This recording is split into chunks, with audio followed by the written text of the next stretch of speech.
Sebagai catatan, jika variabel bebas atau X yang dilibatkan dalam analisis regresi lebih dari satu, maka analisis regresi yang dilakukan dinamakan sebagai analisis regresi berganda.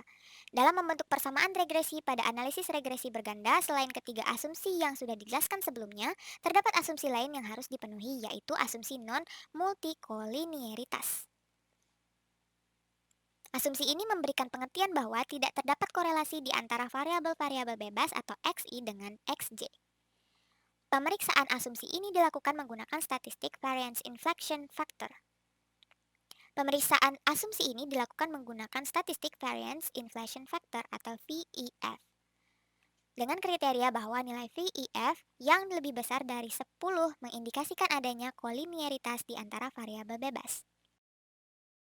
Sebagai catatan, jika variabel bebas atau X yang dilibatkan dalam analisis regresi lebih dari satu, maka analisis regresi yang dilakukan dinamakan sebagai analisis regresi berganda. Dalam membentuk persamaan regresi pada analisis regresi berganda, selain ketiga asumsi yang sudah dijelaskan sebelumnya, terdapat asumsi lain yang harus dipenuhi, yaitu asumsi non-multikolinearitas. Asumsi ini memberikan pengertian bahwa tidak terdapat korelasi di antara variabel-variabel bebas atau XI dengan XJ. Pemeriksaan asumsi ini dilakukan menggunakan statistik variance inflection factor. Pemeriksaan asumsi ini dilakukan menggunakan statistik variance inflation factor atau VIF. Dengan kriteria bahwa nilai VIF yang lebih besar dari 10 mengindikasikan adanya koliniaritas di antara variabel bebas. Setelah semua asumsi klasik pada analisis regresi sederhana terpenuhi, langkah selanjutnya adalah membentuk persamaan regresi berdasarkan output yang diperoleh pada gambar berikut. Berdasarkan output berikut, model taksiran regresi antara kualitas pelayanan atau X dan penjualan produk atau Y dapat dituliskan sebagai berikut.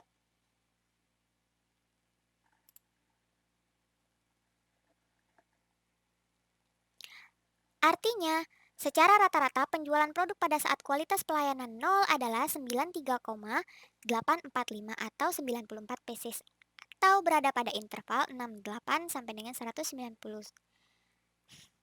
Artinya, secara rata-rata penjualan produk pada saat kualitas pelayanan 0 adalah 93,845 atau sebanyak 94 pieces atau berada pada interval 68 sampai dengan 190 atau berada pada interval 68 sampai 119 pieces dan meningkat sebesar 1,2874 atau satu pieces berada pada interval 1 sampai 2 pieces jika kualitas pelayanan meningkat sebesar satu satuan. Untuk dapat menggunakan persamaan regresi tersebut dalam menaksir nilai penjualan produk berdasarkan nilai kualitas pelayanan tertentu, terlebih dahulu harus dilakukan uji kecocokan model menggunakan uji F dengan hipotesis sebagai berikut.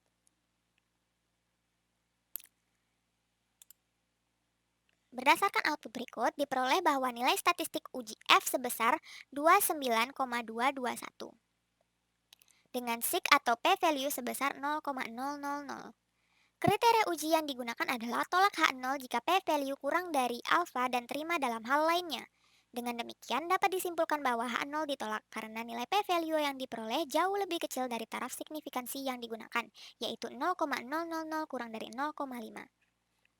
Yaitu 0,000 kurang dari 0,05.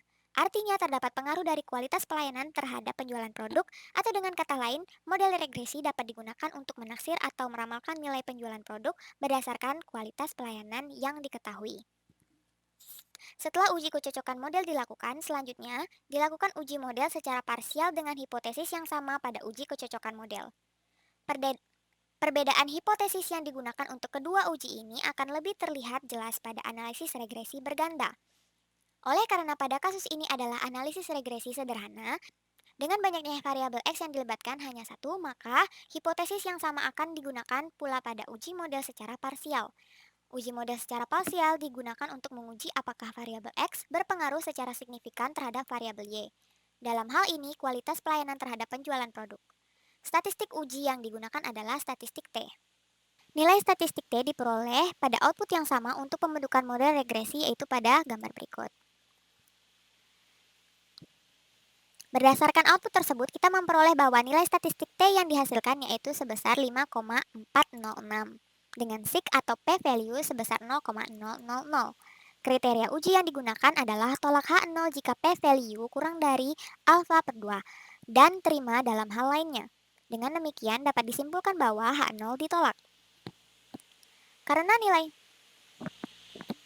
Karena nilai p-value yang diperoleh jauh lebih kecil dari taraf signifikansi yang digunakan setelah dibagi 2 yaitu 0,000 kurang dari 0,025, artinya kualitas pelayanan berpengaruh secara signifikan terhadap penjualan produk. Untuk mengetahui berapa besar kontribusi yang diberikan oleh kualitas pelayanan terhadap perubahan nilai penjualan produk, gunakan koefisien determinasi pada output di sini. Berdasarkan output tersebut, kita memperoleh informasi bahwa nilai korelasi antara kualitas pelayanan dan penjualan produk sebesar 0,691. Dengan dengan nilai koefisien determinasi sebesar 0,477. Dengan kata lain, 47,7% variasi keberagaman dari penjualan produk dapat dijelaskan oleh kualitas pelayanan dan sisanya sebesar 52,3% dijelaskan oleh variabel lain.